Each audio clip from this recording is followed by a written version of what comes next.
অনৈক্য রেখেই বিদায় ঐকমত্য কমিশনের। রাষ্ট্র সংস্কারের জুলাই সনদ চূড়ান্ত করতে ৯ মাসব্যাপী আলোচনা শেষে কিছুটা মত ভিন্নতা রেখেই কাজ শেষ করল জাতীয় ঐকমত্য কমিশন।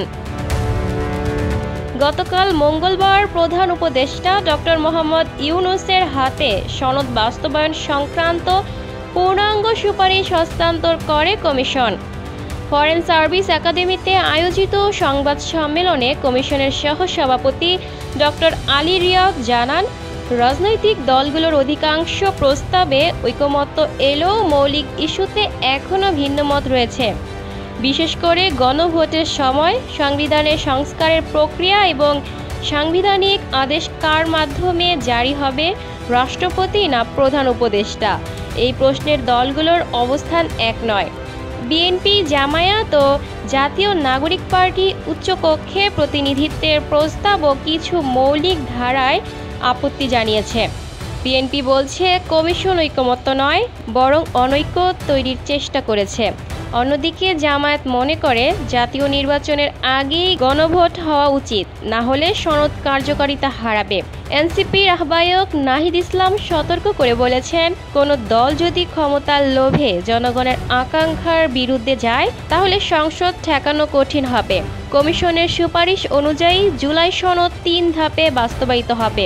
প্রথমে জুলাই জাতীয় সনদ বাস্তবায়ন আদেশ জারি, এরপর গণভোট আয়োজন এবং শেষে সংবিধান সংস্কার পরিষদ গঠন করে প্রস্তাবগুলো সংবিধানে অন্তর্ভুক্ত করা। গণভোটের দিন নির্ধারণের এখতিয়ার সরকারের হাতে ছেড়ে দিয়েছে কমিশন। নির্বাচনের দিন বা তার আগেও গণভোট আয়োজনের সুযোগ রাখা হয়েছে। ডক্টর আলী রিয়াজ বলেন, জনগণের সার্বভৌম ক্ষমতা যেন ব্যবহৃত হয়, এই লক্ষ্যেই গণভোটের প্রস্তাব দেওয়া হয়েছে। জনগণই সিদ্ধান্ত নেবে জুলাই সনদ গ্রহণ করবে কিনা।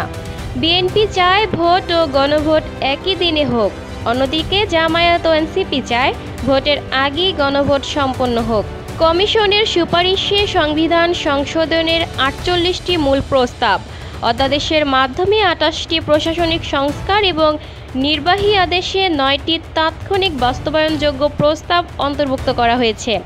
এর মধ্যে রয়েছে তত্ত্বাবধায়ক সরকার ব্যবস্থা, দ্বিকক্ষ বিশিষ্ট সংসদ গঠন, ন্যায়পাল ও দুর্নীতি দমন কমিশন নিয়োগ, জনপ্রশাসন সংস্কার কমিশন, বিচার বিভাগের বিকেন্দ্রীকরণ এবং দুর্নীতিবাজদের সম্পদ প্রকাশ বাধ্যতামূলক করা।